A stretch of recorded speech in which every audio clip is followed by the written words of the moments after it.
Hi there, Chris, Chapman Cat Motor Legends. Quite exciting today. We're going to be looking at a new suit from Rukka. It's a drop liner suit, and we haven't seen a new drop liner suit from Rukka in many a year. It's a suit that's called the Comfo-R.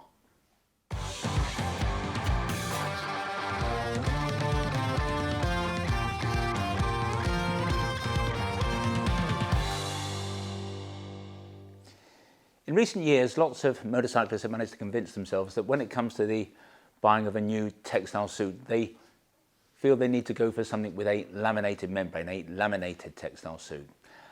And it's true that lamination brings with it some advantages. Now, in essence, on a laminated product, a jacket or a pant, you have the membrane and it's bonded to the inside of the outer chassis of the jacket. The benefit is that when you do that, the rain can't pass through the fabric, it can't enter the garment. So a jacket that is laminated will never become soaking wet. Same, obviously, I keep saying jacket, but I mean jacket and pants. Even in heavy rain, over a prolonged period, a laminated garment will never reach a stage that we call wet out. The more traditional form of construction is known as drop liner. In a drop liner waterproof jacket, you've got the outer shell and then the waterproof membrane hangs down independently inside, but moves independently. Both forms of construction are guaranteed pretty much to keep you dry. That's not the main difference between drop liner and laminated. But the problem is that if you've got a drop liner garment in heavy rain over this long period, the rain will come through the outer shell.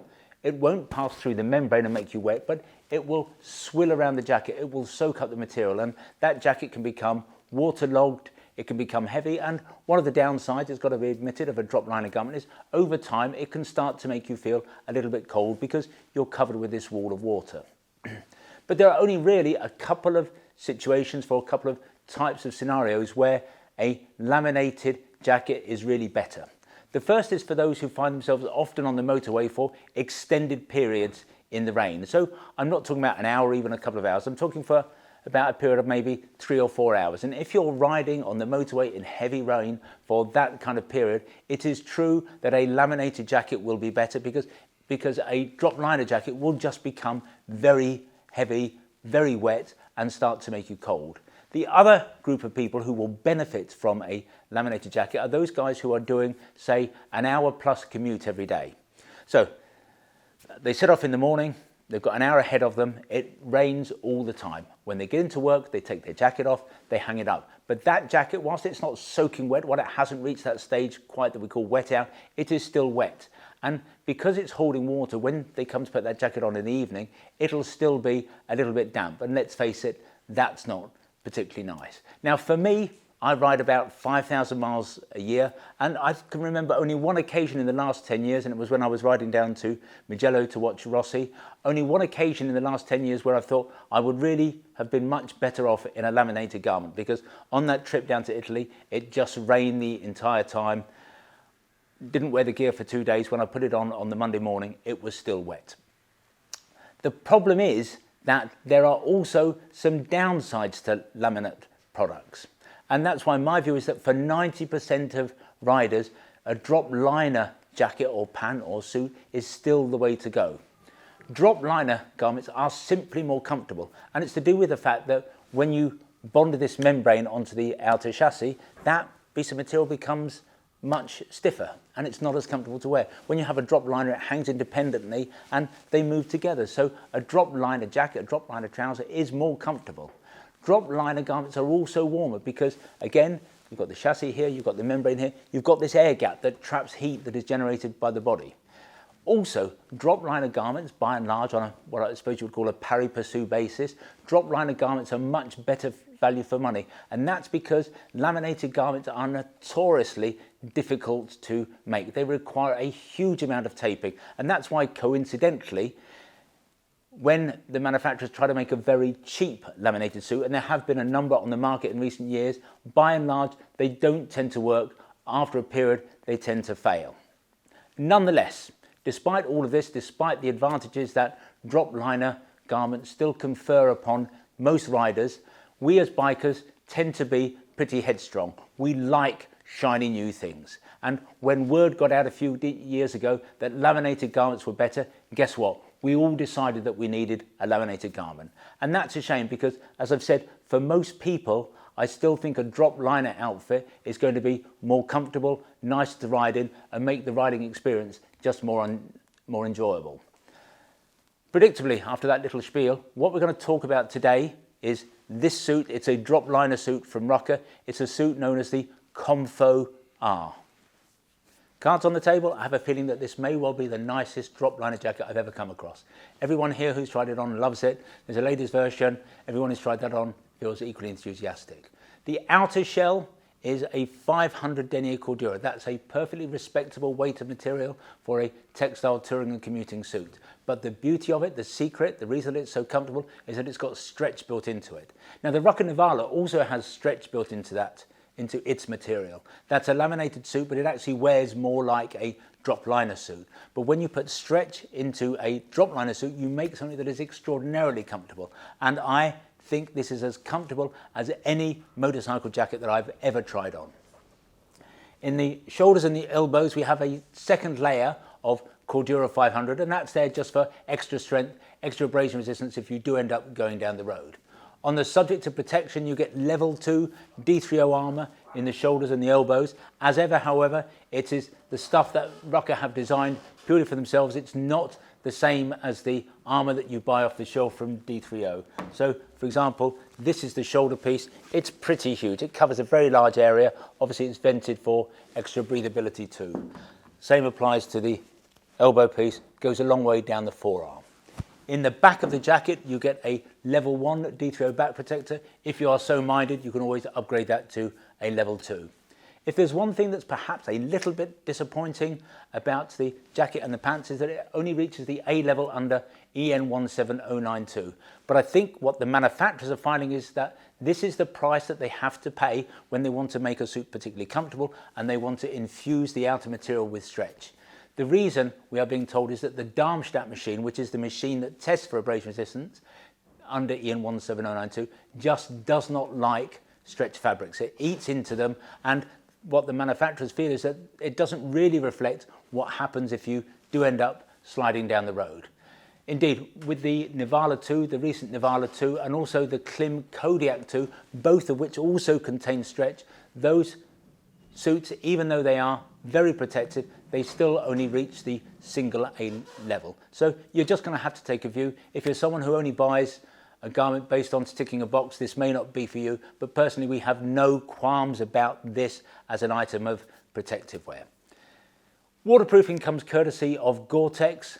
Most people would acknowledge that Gore-Tex make the best, most breathable, most reliable membrane. For warmer weather, you've got these flanks, you've got these zips up the flanks. Rukka swear by these. They reckon they are particularly effective on any kind of bike because even if you've got a fairing, air's going to come down, run down the side of the jacket. You've also got zips at the back of the jacket, up the back of the jacket, that can act as exhaust vents. I think this probably isn't, it would be fair to say, the kind of jacket that you would take if you're going to end up crossing the Sahara. But as air comes in, it's still going to give you a degree of cooling. But this is really, the Comfo-R is really more about winter and wet weather than it is riding in hot conditions. You're not going to, if you do a lot of riding in the south of France, Italy, Spain, maybe this isn't the outfit for you. For cold weather, you've got a 60-gram zip-out thermal liner. It's not particularly high-tech. It's nothing like the downliner you get with the Nivala. It doesn't contain Outlast. It will do a job. It will keep you warm. Personally, if I were to buy this jacket, and I think I may well acquire one of these for myself, I will throw away the liner and I'll wear something down underneath it. Clearly, that's a personal choice. In terms of adjusters, we've got adjusters here on the upper arms. We've got adjusters here to be able to cinch the waist. At the end of the sleeves, we've got Velcro adjusters. We do not have a zip, and that's a bit of a shame again, because we like a zip because it enables us to open the cuff wide, put the glove inside, do the zip up, bring the cuff round to cinch it up. But I think that what's happened here, this is a suit that is particularly competitively priced, and I have a feeling that Rukka just had to drop some of the bells and whistles in order to bring it in on target, as it were. In terms of the neck, we've got an area of corduroy at the back of the neck, which is going to be very comfortable to wear. It's also edged in neoprene. Neoprene, again, is comfortable against the neck, but what it also does, it absorbs water. As water comes down the helmet and tries to find its way into the jacket, that will catch that, that will stop that happening. At the back of the neck, so it doesn't look as though it does, but this jacket has a storm collar that will come round. Again, that's going to catch the rain, and it's going to stop the cold air reaching your neck. In terms of pockets, you've got two external pockets here. I think, to be safe, one would say that they were water resistant rather than waterproof. There are two Napoleon pockets inside the jacket. I think they're going to be far more waterproof. There's a zip connector to enable you to connect this jacket to any Rukka pant. Coincidentally, Rukka and Halvarsons use the same zip, so you can connect this to any Halvarsons pant as well. You could also use Halvarsons' ingenious waist zip, which would enable you to connect this to any pair of jeans or indeed any trousers that have got belt loops. In terms of visibility at night, this piping here, this black piping, doesn't look like it, but that's actually highly reflective. You've also got this detailing, this typical dot design here, this detailing on the sleeves, that's also highly reflective, and you've got a large R on the back. In terms of sizing, it goes from a 36-inch chest, which is pretty small, all the way up to a 56-inch chest. What I suspect we're going to find, because we find it with the Nivala, is that often with this, you're going to be able to go one size down. It's nice to wear a jacket nice and snugly. We sometimes don't like to do that with some jackets, because if you want to put another layer underneath, or if you do put on a bit of weight, you're going to find that you've outgrown the jacket. But I think that with the stretch that's in this jacket, a lot of people are going to find that it's going to fit more nicely if they go one size down on their normal size. So this is a lovely jacket. It fits beautifully, but I do think that if you want to go for it, you should really try it on. Make sure you get the size right first. In pretty much all key respects, the Comfo-R pants mirror the Comfo-R jacket. The outer material is a Cordura 500 with stretch woven in, obviously for comfort.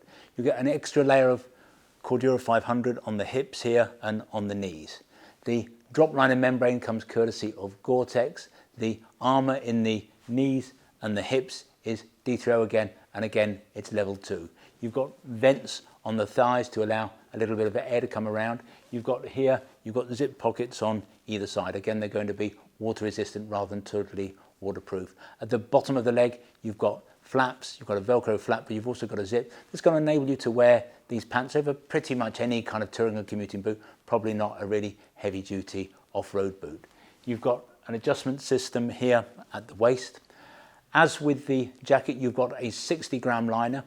We weren't particularly enthusiastic about the 60-gram liner in the jacket, but the jacket is where we really feel the cold. I would think actually, by contrast, the 60-gram liner in the pants is going to be more than enough for most people in most circumstances.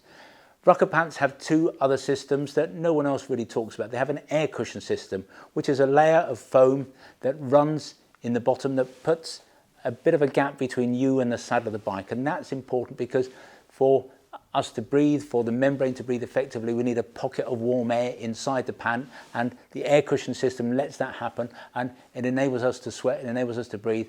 In effect, it stops us getting a sweaty bum.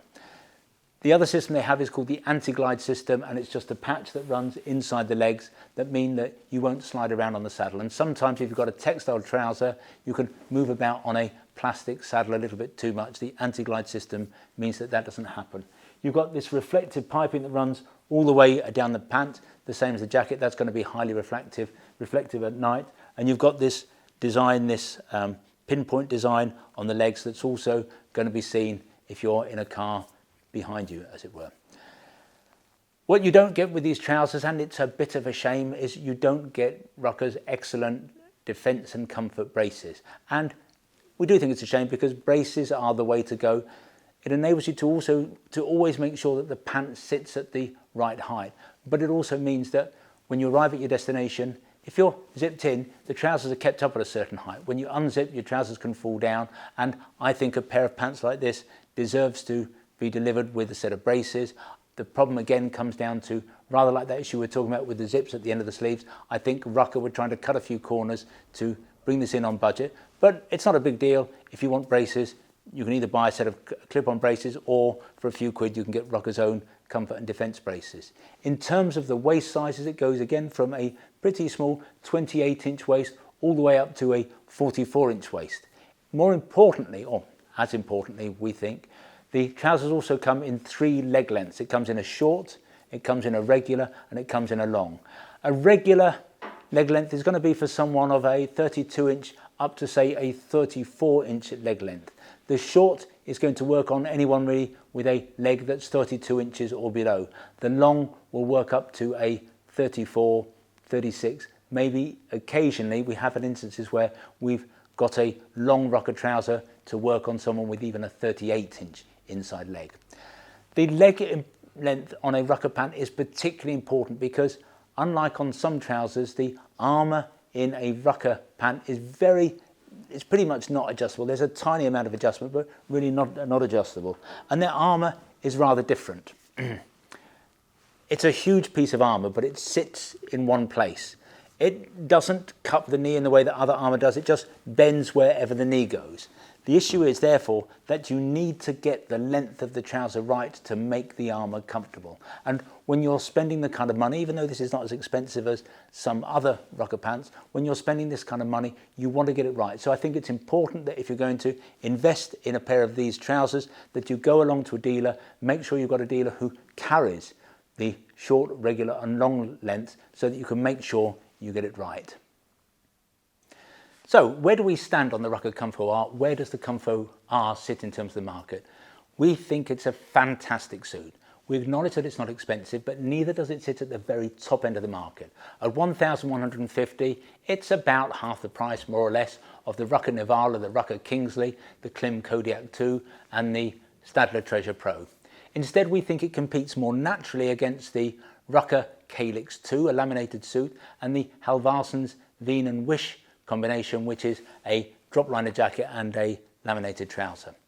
Of course, at £1,000, it competes with a number of other suits on the market, and I'm thinking in particular, for example, of the Risha Arc. But here at Moto Legends, I feel that when customers come in the shop and are looking at a suit at this kind of price, the most natural competitors are going to be the Calyx 2 and the Halvarsens. Now, the Calyx 2 is a laminated outfit, and in fact, it's a great suit, and it was recently chosen by the Metropolitan suit as the suit for all of their riders. Add a back protector into the Calyx 2 because it doesn't come with one as standard, and you're up at the same price as the Comfo-R, in other words, $1,150. Both the Calyx 2 and the Comfo-R come with the reassurance of a 6-year warranty because, of course, they are both Rukkas. But the Calyx 2 is a bit of a back-to-basic solution. Mentioned already that laminated jackets are quite complicated, quite labour-intensive, quite expensive to make. So to bring the Calyx 2 in at a price point, in other words, at this price point, they cut out a number of the bells and whistles. And it's those bells and whistles that make riding a pleasurable and enjoyable experience. And I'm talking about things like a thermal liner. There's the back protector we mentioned, the storm collar, and so on. The Calyx is clearly an outfit that is never going to wet out, however long you ride for, however heavy the rain. But personally, we think it's a mistake to buy a suit for, the 1 in 10 rides that it rains. In fact, I think it's more exaggerated than that, in that, of course, this is also a waterproof outfit. This is going to be great for 2 or 3 hours in the rain. So I think it's going to be 1 ride in 100 or 1 ride in 200 for most of us, where there's going to be a difference between a laminated and a drop liner outfit, and you're going to really feel that the laminated outfit was worth paying for. But the fact is, it just does not rain every day. I acknowledge that if you are in heavy rain, if you spend a lot of your time on the motorway, if you commute more than an hour in and out of work every day, there might be a case for the Calyx 2.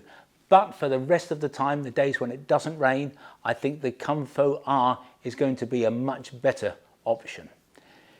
In terms of the other comparison against the Halvarsens, it's a slightly more appropriate comparison, perhaps because the Calyx was laminated, the Halvarsens Veen jacket at least is a drop liner jacket. Like the Comfo-R, the Veen jacket is incredibly comfortable. It's very warm, it's very costing, it's very soft, it's a lovely jacket to wear. It actually achieves its comfort through a different means. Whereas the Comfo-R has stretch built in, the Veen jacket has elastic straps, but the end point is pretty much the same. in some senses you might say that the Halvarsens is a better appointed jacket. It's got a few bells and whistles that the Comfo-R doesn't, so things like the zips at the end of the sleeves. It's got a higher quality thermal liner, a destination jacket that's infused with Outlast. But the nub of it is this, we think. The Rukka suit is, we acknowledge, £200 more because the Wien and Wish come in at £950. But you get a 6-year warranty with the Comfo-R, whereas with the Wien and Wish from Halvarsens, you only get a 2-year warranty. We could make a case for saying that structurally the Rukka jacket is perhaps a better jacket in some respects. It does, for example, have a Gore-Tex membrane, and undoubtedly Gore-Tex is a superior membrane. But really, I think what it comes down to is this. You are going to be paying £200 extra for 4 years, in other words, £50 a year, for 4 years of extra peace of mind and reassurance. And that has to be taken into consideration. All we can say is, clearly we can't make a decision, that's up to you. But in the Comfo-R, the Wien has very much met its match. If you'd like to see more Rukka gear, visit the website motorlegends.com. If you want to learn more about the Comfo-R, then if you click on one of the links on the screen, sometimes they're up there, sometimes they're down there, that will take you to a dedicated page on the website. There you can check out the spec in a little bit more detail. You can check the availability, and obviously if you want to buy the suit there and then, you can do that at that time. When you do buy from us, we try to make the process simple, straightforward and risk-free as we possibly can. There's no delivery charge on any item of protective wear that you buy. Returns are totally free, and what's more, we give you a full 12 months in which to decide whether you do want to return something to us.